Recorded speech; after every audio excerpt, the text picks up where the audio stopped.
Cada vez que um grande desastre acontece, todo mundo faz as mesmas perguntas. Isso não podia ter sido evitado? Nessas horas a gente se pergunta o que o governo faz ou deveria ter feito. E depois do desastre, o que vai ser das pessoas atingidas?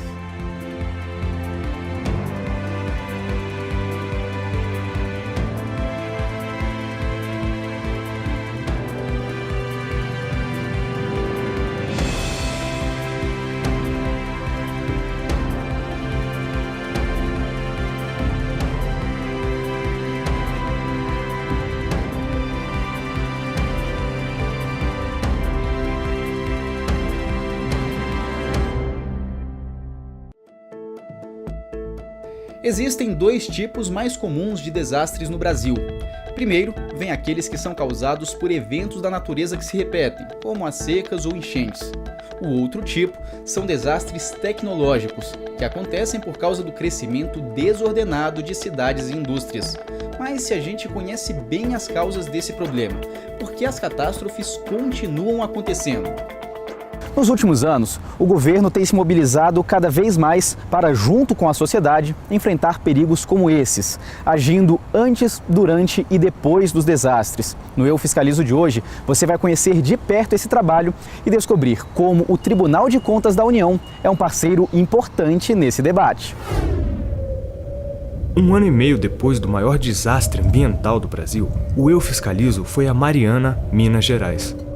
Aos poucos, os danos causados pelo mar de lama foram saindo das manchetes dos jornais. Bento Rodrigues, localizado logo abaixo da barragem de Fundão, foi o distrito mais afetado. E hoje é como uma cicatriz, na paisagem e na lembrança das pessoas que lá estavam naquele dia. Quando aconteceu a tragédia, eu estava na casa do meu tio. Aí meu tio entrou pela porta da cozinha e falou comigo: Keila, corre que a barragem estourou. Aí eu peguei a motinha e saí pra rua buzinando, gritando: corre que a barragem estourou, isso aí é a barragem estourou. Aí quando eu parei perto da escola, meus filhos já vinham correndo, aquele monte de aluno, e eles gritando: mãe, não me deixa morrer, que eu não quero morrer. Só que eu vi que não tinha mais ninguém, aí que eu subi correndo também e empurrei minha moto morro acima. Aí chegou aqui no alto, eu encontrei com meu pai, com minha mãe, com o pessoal tudo aqui desesperado. Foi só o tempo da gente chegar aqui próximo do portão da igreja, que eu olhei para trás, assim, já não existia Bento mais. A gente não imaginava que a gente ia sair daqui com vida, não. O Serviço Geológico do Brasil, CPRM, acompanhou o caminho da lama por mais de 700 quilômetros. Fomos para o campo para fazer o monitoramento da onda de cheia do rejeito. Então a CPRM dividiu em 3 equipes, nós ficávamos em pontos equidistantes, mapeando a passagem da onda, medindo a velocidade que ela passava, a vazão que ela passava e coletando a amostra para pesquisa naquela hora e no laboratório. E nós fizemos isso ao longo de todas as cidades e todas as barragens até a Foz. A importância dessa atividade nossa de campo dava a oportunidade de prevenção para as cidades e para as populações que estavam à margem do Rio Doce. Aqui era minha casa. Assim como outros moradores de Bento Rodrigues, Keila e Paula perderam tudo. Até mesmo a Associação de Produtores de Geleia de Pimenta, da qual faziam parte, teve que encerrar a produção. A lama destruiu tudo, a nossa vida, tudo. A gente não queria que deixasse destruir a nossa associação. A gente reuniu, né, conversou entre si e falou assim: vamos conversar com a empresa, quem sabe eles conseguem um espaço para a gente poder trabalhar aqui em Mariana. A Samarco, empresa responsável pela barragem de Fundão, alugou um local para que a associação continuasse operando. Aqui o restante da cimenta que a gente trouxe lá do bem. Se a gente está numa coisa que não é nossa, é muito difícil a gente ficar planejando o amanhã. Em 22 de novembro de 2015, a lama atingiu o mar no Espírito Santo. E todos fizeram a mesma pergunta: isso não podia ter sido evitado? Nossos convidados no bate-papo de hoje são Márcio Pacheco, secretário de Controle Externo do TCU no Rio de Janeiro, E Bruno Martinello Lima, secretário de Fiscalização de Infraestrutura Urbana do TCU. Bruno, como o Estado se mobiliza e se organiza para lidar com desastres? Diante de um desastre natural, tanto o Estado quanto o município, ele pode pleitear junto ao Ministério das Cidades e da Integração Nacional a busca de recursos para trazer alguma resposta a esses desastres, né? Como salvar vidas, salvar patrimônio. Márcio, existe uma lei para regulamentar esses esforços? Existe sim, Henrique. Existe a Lei 12.608, é uma lei de 2012, e essa lei prevê a organização de um Sistema Nacional de Proteção e Defesa Civil, né, algo que nós não tínhamos, pois a preocupação anterior era somente com a parte de defesa civil, digamos assim, né, que são aquelas ações pós-catástrofe. Não havia um pensamento, uma orientação, não havia diretrizes para aquela preparação anterior às catástrofes, né, que é o que se chama de proteção. Outro aspecto importantíssimo dessa lei, né, é que ela cria 5 fases para as ações de proteção e defesa civil, né? Então existem 3 fases pré-catástrofe, né, que são as fases de prevenção, preparação e mitigação, e 2 fases pós-catástrofe, que seriam as fases de resposta e recuperação. Vamos ver um exemplo dessa atuação do Tribunal de Contas da União e do Governo Federal. O Tribunal de Contas da União realizou uma auditoria no Departamento Nacional de Produção Mineral, que é o órgão responsável por fiscalizar barragens como a da Samarco. Alexandre, você supervisionou essa auditoria sobre fiscalização de barragens de rejeitos. Quais foram as conclusões do TCU nesse caso? Analisando normativamente, que a gente percebe que a lei em si e todas as regulamentações posteriores, inclusive os normativos editados pelo próprio DNPM, eles garantem bases mínimas para assegurar a gestão de segurança de barragens no Brasil. Ou seja, o problema não é a legislação. A legislação ela define claramente competência dos órgãos envolvidos, ela define critérios para a classificação de barragens, periodicidade e conteúdo mínimo dos documentos que devem ser apresentados e sanções em caso de descumprimento. Isso, em termos gerais, assim, o que a gente percebe é exatamente uma precariedade muito grande da gestão das informações que já estão disponíveis ao DNPM. Não é uma ausência de informações que o DNPM tem que ir atrás disso. Já está disponível a eles. Os empreendedores são obrigados a entregar essas informações. Mas o próprio DNPM não tem uma análise sistemática e tempestiva desses documentos, o que foi comprovado por números na própria auditoria, que ficou bem claro essa ausência de procedimentos de trabalho. A Samarco tomou providências para evitar que um desastre como esse volte a acontecer. Diques foram construídos para conter a avalanche de rejeitos no caso de um novo vazamento, e diferentes sensores monitoram a estrutura das barragens que restaram. A outra parte do trabalho é remediar os danos causados no desastre de 2015. Vencida essa etapa de colocar as pessoas em uma condição de maior dignidade, ter um local para poder dormir, um local para poder fazer sua refeição, tomar o seu banho, a gente iniciou um segundo trabalho, que foi fazer a limpeza da cidade, a remoção do rejeito das áreas urbanas, as liberações de acessos do município. Existe uma continuidade desse trabalho de recuperação, não é simplesmente entregar uma obra ou entregar algo reconstruído, algo reestabelecido. A população ela perdeu mais do que somente bens físicos, né? Eu busco concluir esse trabalho. Márcio, como tem sido a atuação do TCU na articulação entre União, Estados e municípios? Após aquela catástrofe de janeiro de 2011, na Serra Fluminense, né, nós fomos lá para verificar o correto emprego do dinheiro que havia sido transferido para os municípios. E foram descobertos diversos desvios, né? E, a partir disso, foram instaurados processos de tomada de contas especiais para que o dinheiro fosse devolvido para o erário federal. Mas aí percebeu-se que o melhor seria atuar também em governança e gestão para prevenir esse mau uso do dinheiro, né? E aí partiu-se para se verificar a organização do Sistema Nacional de Proteção e Defesa Civil, como é demandado pela lei. E nós constatamos que não há regulamentação da Lei 12.608 ainda. a necessidade de ser editado um decreto regulamentador, né, definindo um Plano Nacional de Proteção e Defesa Civil e melhor definindo também as atribuições da União, dos estados e dos municípios e um regulamento desse sistema, coisa que não existe ainda. Bruno, agora falando de prevenção, qual a importância dessa articulação para evitar desastres? Diante das diversas competências municipais, estaduais e federais, você tem o município e o estado que executa as obras de prevenção, mas muitas vezes o recurso ele é de financiamento federal. Então essa articulação é de fundamental importância, à medida que municípios e estados têm condições melhores de avaliar o seu cenário local, fazendo levantamentos geotécnicos, hidrológicos e outras necessidades locais, enquanto que a União ela tem a missão de fazer uma política nacional de resposta e prevenção a esses desastres. É de fundamental importância que esses órgãos eles se conversem, se comuniquem. E no próximo bloco, vamos ver o que pode ser feito para lidar com os problemas causados pelas forças da natureza.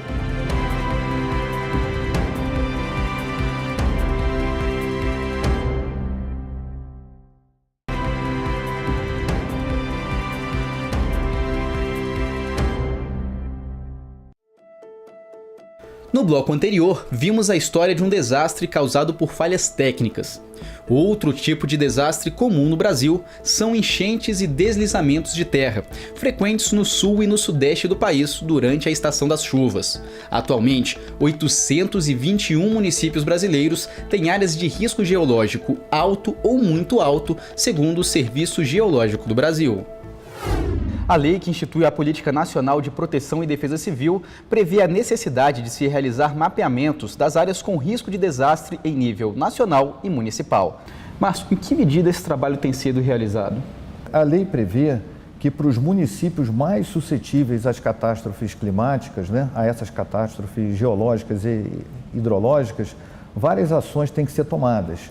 Mas a primeira coisa é que haja esse cadastro de municípios. Existe essa necessidade da lei ser regulamentada, a partir dessa regulamentação, esse cadastro passa a existir, né? E para cada um dos municípios brasileiros contidos nesse cadastro, deverão ser tomadas várias ações, né? Bruno, como os mapeamentos podem ajudar a prevenir ou reduzir desastres? Esses mapeamentos são de fundamental importância para que os recursos sejam aplicados de maneira eficiente e eficaz. Contudo, esse mapeamento por si só ele não é suficiente, já que os recursos são escassos, há uma necessidade de que sejam priorizados aqueles municípios mais suscetíveis ou, digamos assim, mais sensíveis, né, com impacto maior com relação a esses possíveis desastres. Vamos relembrar então o que se passou no estado do Rio de Janeiro no ano de 2011, antes da edição da lei que institui a Política Nacional de Proteção e Defesa Civil. Era muita água, o rio transbordou, virou para cá, para a rua. Todos os corpos, todos passaram por aqui. A gente não tinha noção do que estava acontecendo. Em 12 de janeiro de 2011, durante a madrugada, a cidade de Teresópolis foi atingida por chuvas tão intensas que a água começou a causar quedas de energia, enchentes, desmoronamentos e mortes. E à noite a gente escutava muitos gritos, né? Mas na verdade era só um grito que a gente escutava, parecia que era muita gente, mas não era, porque todos já tinham morrido, só ficou um casal. A minha casa, a tragédia levou tudo, levou com meus filhos, com minha filha, meu neto, levou tudo. Só a minha família foi 21 pessoas. Me dá muito conforto eu conversando sobre a tragédia, sobre meus filhos. E meus filhos era tudo para mim, então...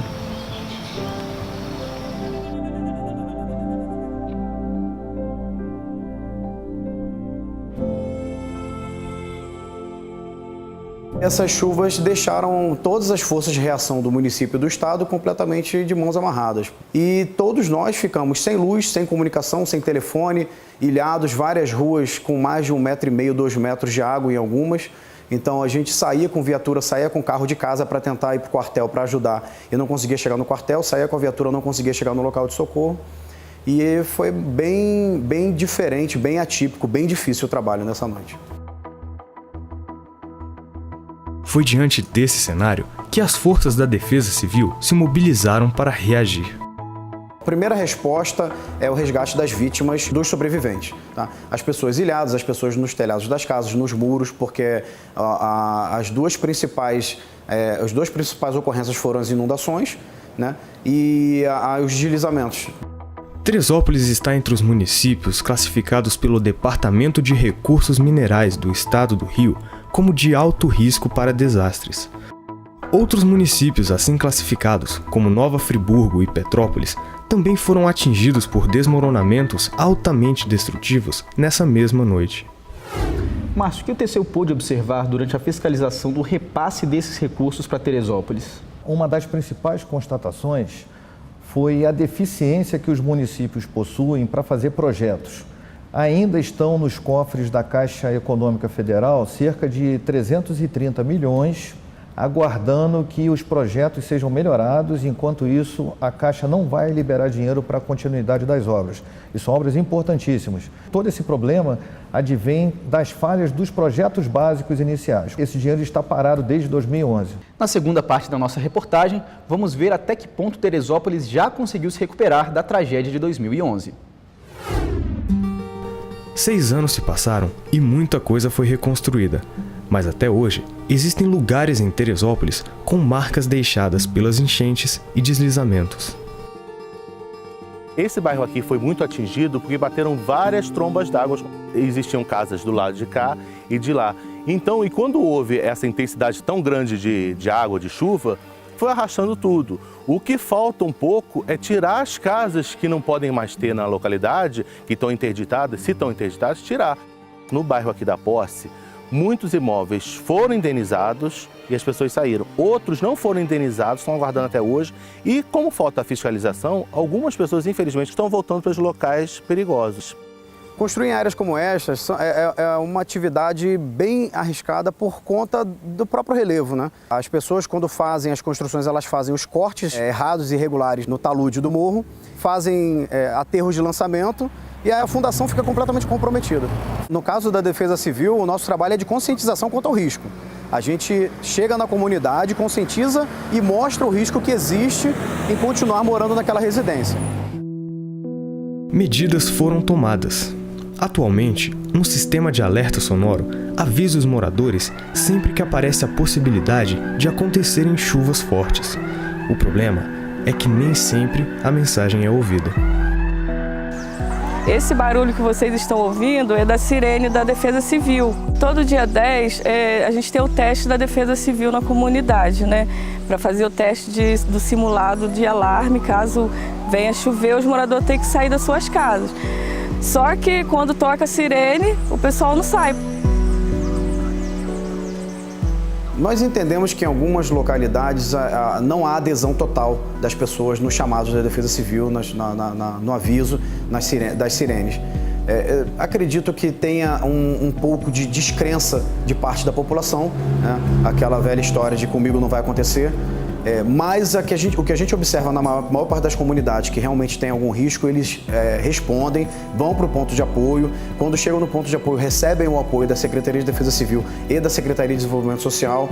É uma questão cultural, é uma questão que a gente vem levando todas as vezes, em todas as nossas campanhas, todas as nossas palestras, todos os nossos cursos de capacitação. A gente vem mostrando para as pessoas os sinais de perigo para que elas possam acreditar e obedecer aos chamados. Nos lugares onde o poder público ainda não conseguiu agir, os moradores se organizaram para recuperar a cidade. Lucinéia da Silva é presidente da VIT, uma das associações de vítimas e colaboradores que continua trabalhando para resolver problemas criados pela tragédia de 2011. Essa ponte aqui, na época ela foi toda destruída. Essa outra parte aqui da ponte tem mais ou menos 500 moradores. Então a gente precisa de ambulância, né? Nós não temos caminhão de lixo na nossa rua, o ônibus também não sobe. Mas assim, se a ponte acabasse, ia ficar pior pra gente. Então nós se juntamos e os próprios moradores refizeram ela. A gente viu na reportagem que mesmo depois de uma área ser identificada como perigosa, as pessoas continuam construindo suas casas lá. Bruno, quando não é possível realocar essas pessoas, o que pode ser feito para diminuir os riscos de desastre? Infelizmente, Henrique, nem sempre é possível diminuir esses riscos de desastres. Então, em alguns casos, a única solução realmente é remanejar essas famílias. Há uma necessidade de o Estado ter uma política melhor de conscientização a respeito da real motivação de levar essas pessoas para outro local. Nesses casos também é fundamental uma atuação preventiva do Estado, de forma que ele não permita, não possibilite que essas famílias venham ocupar tais lugares. No próximo bloco, você vai conhecer alguns exemplos de como os municípios e o governo federal podem se preparar para enfrentar o risco de um desastre.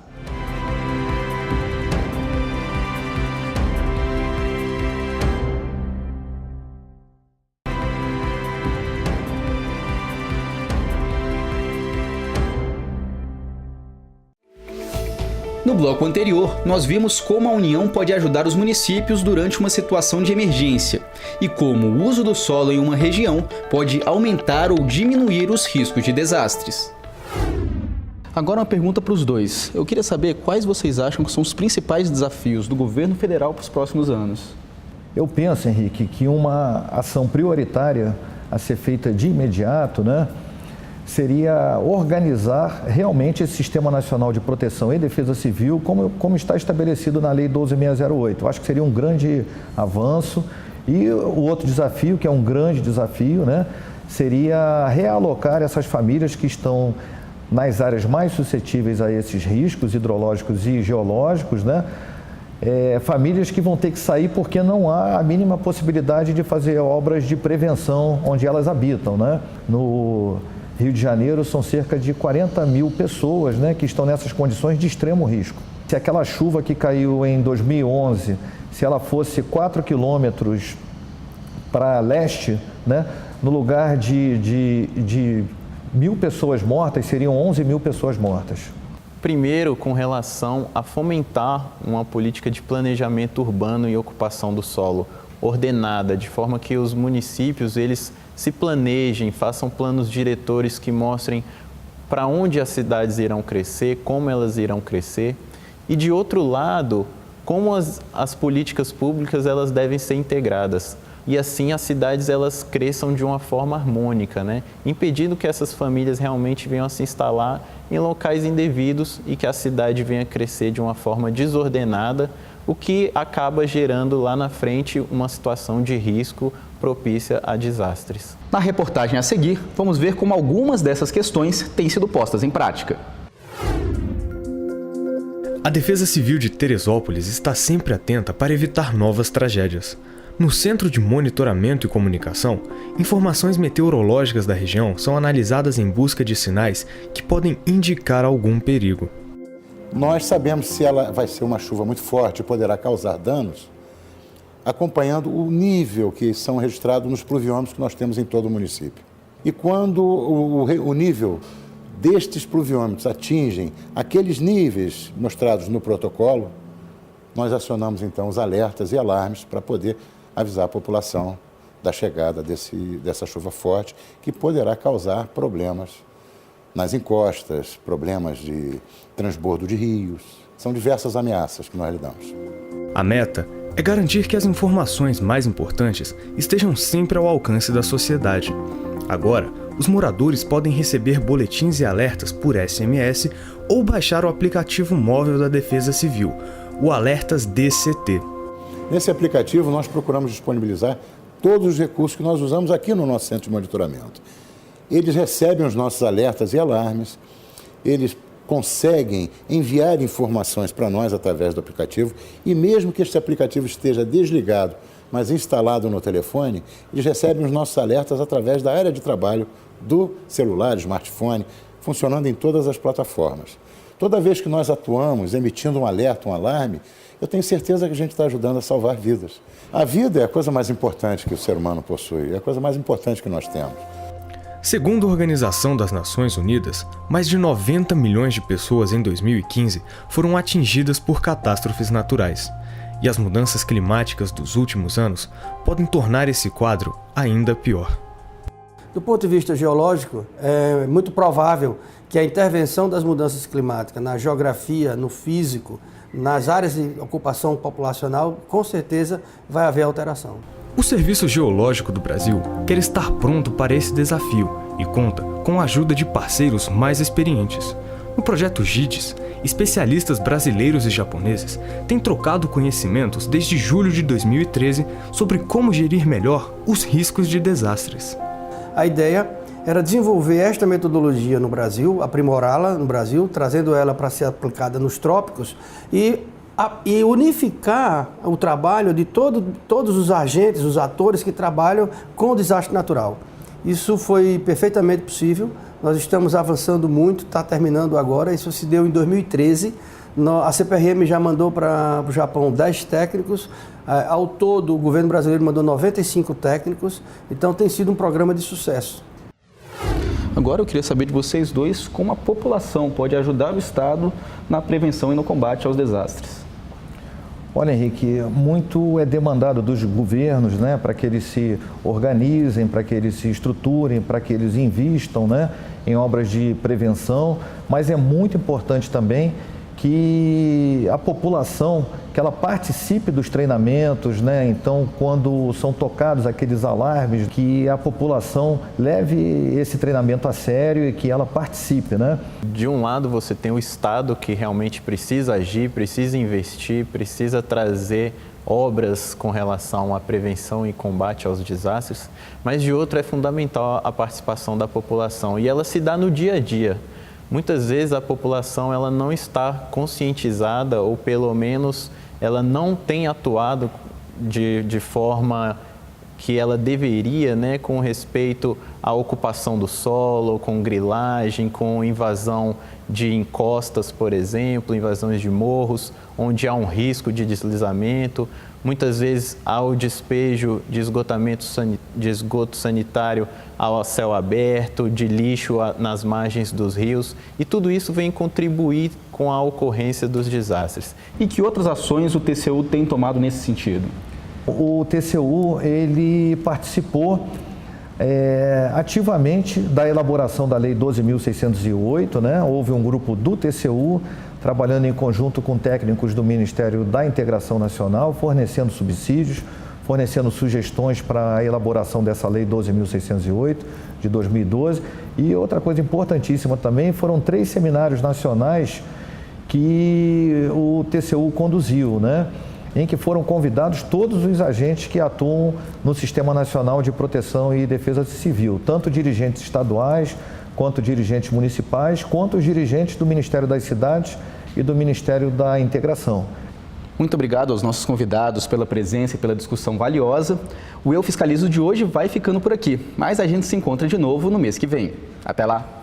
No próximo Eu Fiscalizo, você vai entender como o governo e empresas definem o preço dos remédios, alguns dos desafios para garantir o acesso da população a medicamentos e evitar a falta deles em hospitais do SUS.